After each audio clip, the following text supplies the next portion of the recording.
कहानी का शीर्षक है भगवान से नाराज किसान। प्लीज सब्सक्राइब @सीमा मुदगिल। भगवान से नाराज किसान। एक बार एक किसान परमात्मा से बड़ा नाराज हो गया।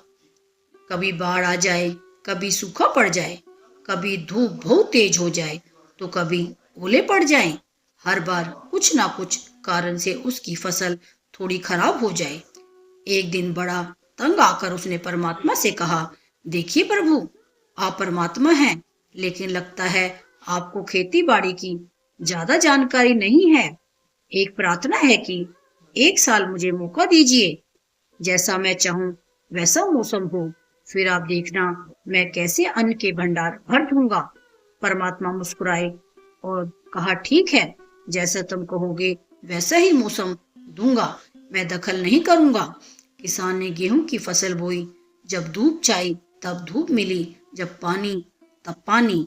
तेज धूप, ओले, बाढ़, आंधी तो उसने आने ही नहीं दी। समय के साथ फसल बढ़ी, किसान की खुशी भी, क्योंकि ऐसी फसल तो आज तक नहीं हुई थी। किसान ने मन ही मन सोचा, अब पता चलेगा परमात्मा को कि फसल कैसे करते हैं। बेकार ही इतने बरस हम किसानों को परेशान करते रहे। फसल काटने का समय भी आया। किसान बड़े गर्व से फसल काटने गया, लेकिन जैसे ही फसल काटने लगा, एकदम से छाती पर हाथ रखकर बैठ गया। गेहूं की एक भी बाली के अंदर गेहूं नहीं था, सारी बालियां अंदर से खाली थी। बड़ा दुखी होकर उसने परमात्मा से कहा, प्रभु, ये क्या हुआ? तब परमात्मा बोले, ये तो होना ही था। तुमने पौधों को संघर्ष का जरा सा भी मौका नहीं दिया, न तेज धूप में उनको तपने दिया, न आंधी ओलों से जूझने दिया। उनको किसी प्रकार की चुनौती का एहसास जरा भी नहीं होने दिया। इसीलिए सब पौधे खोखले रह गए।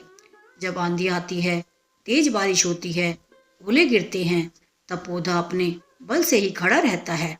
वो अपना अस्तित्व बचाने का संघर्ष करता है, और इस संघर्ष से जो बल पैदा होता है वही उसे शक्ति देता है, ऊर्जा देता है, उसकी जीवंतता को उभारता है।